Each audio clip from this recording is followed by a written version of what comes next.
Ini adalah monitor yang mau gue coba, mau gue pakai di rumah gue nanti juga, karena nggak mungkin juga gue syuting di rumah gue, bawa tim gue, bawa alat syuting ke rumah gitu ya. Jadi ya di review dulu di sini.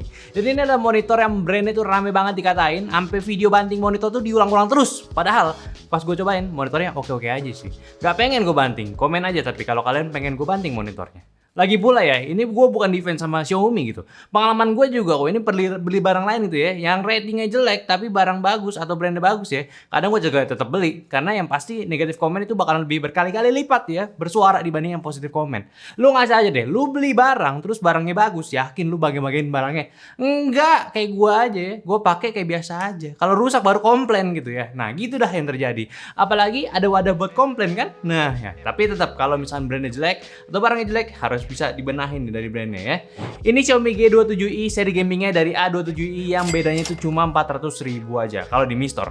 Ya emang lumayan, kalau lu nggak suka main game ya mending ambil seri basicnya aja, karena secara spek untuk dipakai biasa masih oke, karena bedanya itu cuma fitur gamingnya aja kayak refresh rate sama response time-nya aja, dan lu bisa pakai 400.000 buat beli monitor ARM-nya. Udah bagus lah di meja lu itu pasti bagus banget.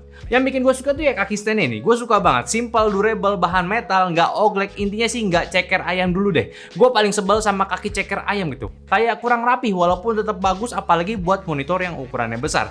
Dan secara spek emang di harga segini kebutuhan main game lu tuh udah terpenuhi, refresh rate 125Hz, responsnya 1 millisecond G2G, dan AMD FreeSync Premium juga. Ya bagus dong, paling toleransi ya tidak akurat itu juga nggak bakalan parah-parah amat lah.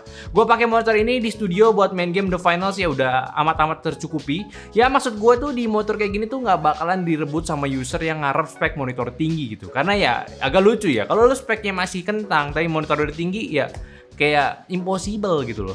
Maksud gue tuh ya kayak resolusi ini masih di Full HD. Ya lu tahu dong, spek PC yang lancar main game di 2K ataupun 4K yang FPS-nya di atas 100 FPS tuh ya kayak lancar Full HD kan nggak mirip gitu. Jadi ya fine gitu loh, lu dapat spek yang seperti ini. Gue yakin lu yang beli monitor ini dan gue juga ya pakai monitor ini masih di circle yang masih untung gue bisa dapat main game di 160 fps resolusi Full HD ya kan?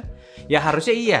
Dan gue main game The Finals di monitor ini juga udah cukup nyaman, nggak kerasa aneh atau bahkan ngerasa ada latensinya, nggak kerasa motion blurnya. Ya enjoy lah, bisa aim musuh aman. Mata gue tuh yang masih di kategori mata awam lah, nggak selihai dulu pada lah. Apalagi Xiaomi ini juga ngasih spek akurasi warna yang udah oke. 99% sRGB, delta E claim yang kurang dari 2, dan laporannya itu di 0,61 ya. Jadi ya buat kerjaan utama gue yang suka preview video setelah diedit pun juga masih aman. Ya memang bukan kerjaan gue itu ngetesin monitor, jadi gue nggak punya alat tesan monitor. Tapi sejauh ini gue masih percayalah sama kertas yang satu ini.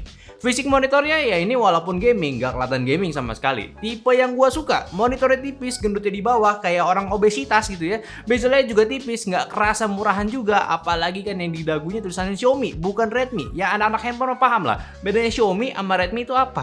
Tapi yang gue sayangkan itu di bagian portnya, sangat generik sekali ya, ngadep ke belakang bukan ke bawah, terus susah juga buat routing kabel manajemennya. Ya setidaknya buat portnya nggak cuma HDMI 2.0 aja, tapi ada display portnya dan ada audio output ya masih kepake. Dan juga pengaturan OSD-nya udah pakai joystick. Ini bener-bener nilai plus buat gua yang paling gak suka kalau kontrol OSD-nya masih tombol banyak. Bingung pak cara pakainya. Kalau ini kan enak, to the point, langsung setting aja apapun yang gampang gitu. Tangan ke belakang monitor langsung geser-geser aja. Lu udah tahu kan kalau suka ngeraba-raba. Dan buat settingannya bisa diatur mode pencahayaan, bisa irit energi atau low blue light, atau atur setting manual juga bisa sampai color space-nya. Mode game juga ada dan aktifin mode HDR juga ada. Walaupun agak heran sih ya, brightness itu cuma di 250 nits doang.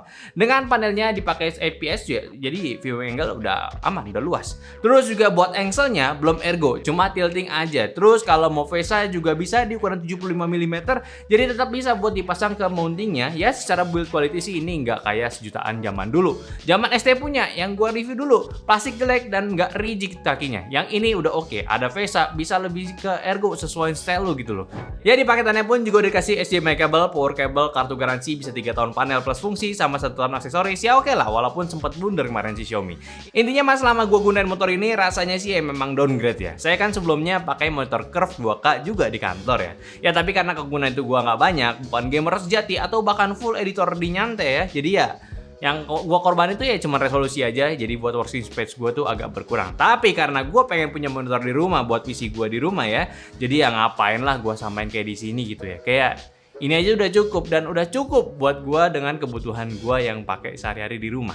Full HD tapi di layar 27 inci, jadi tetap luas di segi dimensinya, tingkat brightness-nya dan warnanya udah pas, masih bisa dipakai buat kerjaan, serta kalau gua mau grinding game pun masih bisa, dan bisa dapetin hasil processing PC gua lebih baik dengan FPS yang udah lumayan gede di monitor ini. Ya monitor seharga 1,9 jutaan kurang 1000 sih ya udah worth lah buat kebutuhan gua. Sebuah monitor gaming yang gak ada embel-embel gaming di monitornya. Ini sih nilai plus subjektivitas gua aja. Jadi menurut kalian gimana? Motor ini bagus nggak sih? Cocok nggak gua pakai buat di rumah? Atau gua banting aja? Coba komen aja di bawah ya. Oke, mungkin itu pembahasan gua dari motor Xiaomi G27i. Tolong bantu juga share video ini ke teman-teman kalian yang lagi butuh monitor gaming ya, atau cari pembahasan, atau komen aja di bawah, silakan. Nah, ya kalau ya intinya sharing aja, siapa tahu video kita rame sama kalian-kalian yang suka komen ya. Dan follow juga sosial media kita yang ada di Instagram, TikTok, Facebook, Discord yang semua linknya di deskripsi. Dan terakhir sampai jumpa di video nyantai selanjutnya. Bye bye.